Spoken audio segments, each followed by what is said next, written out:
अस्सलाम वालेकुम दोस्तों। काफ़ी दोस्त कमेंट कर ਰਹੇ ਸੀ, ਕਾਲ ਕਰ ਰਹੇ ਸੀ, ਕਹਿ ਰਹੇ ਜੀ ਈਦ ਦਾ ਤੋਹਫਾ ਕੀ ਮਿਲਿਆ ਜੀ ਹਕੂਮਤ ਪੰਜਾਬ ਦੀ ਤਰਫੋਂ।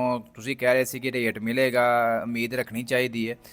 ਫਿਲਹਾਲ ਦੋਸਤੋ ਗੰਦਮ ਉਗਾਉਣ ਵਾਲਿਆਂ ਨੂੰ ਈਦ ਦਾ ਤੋਹਫਾ ਇਹ ਮਿਲਿਆ ਕਿ ਪੰਜਾਬ ਗ੍ਰੀਨ ਟਰੈਕਟਰ ਦੇ ਰਹੀ ਹੈ ਜੀ, ਜਿਨ੍ਹਾਂ ਨੇ 12.5 ਏਕੜ ਤੋਂ ਜ਼ਿਆਦਾ ਰਕਬੇ ਤੇ ਗੰਦਮ ਕਾਸ਼ਤ ਕੀਤੀ ਸੀ।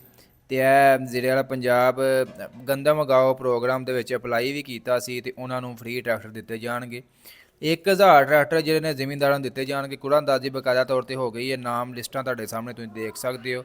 ਤੇ ਜਿਨ੍ਹਾਂ ਨੂੰ ਜਿਹੜਾ ਨਾਮ ਨਿਕਲੇ ਉਹਨਾਂ ਨੂੰ ਕਾਲਾਂ ਵੀ ਯਾਨੀ ਕਿ ਪਹੁੰਚ ਗਈਆਂ ਹੋਣਗੀਆਂ। ਵਜ਼ੀਰ ਆਲਾ ਪੰਜਾਬ ਨੇ ਖੁਦ ਉਹਨਾਂ ਨੂੰ ਕਾਲ ਕਰਕੇ ਬਕਾਇਆ ਤੌਰ ਤੇ ਮੁਬਾਰਕਬਾਦ ਦਿੱਤੀ ਹੈ।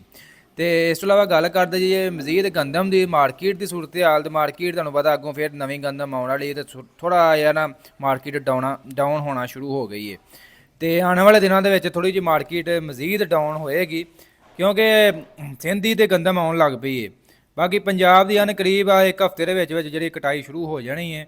ਤੇ ਫਿਲਹਾਲ ਕੋਈ ਉਮੀਦ ਦੀ ਕਿਰਨ ਨਹੀਂ ਨਜ਼ਰ ਆ ਰਹੀ ਕਿ ਕੋਈ ਅੱਛਾ ਰੇਟ ਮਿਲੇਗਾ, ਕੋਈ ਹਕਮਤ ਅਮਲੀ ਹਕੂਮਤ ਪੰਜਾਬ ਦੀ ਤਰਫੋਂ ਆਏਗੀ।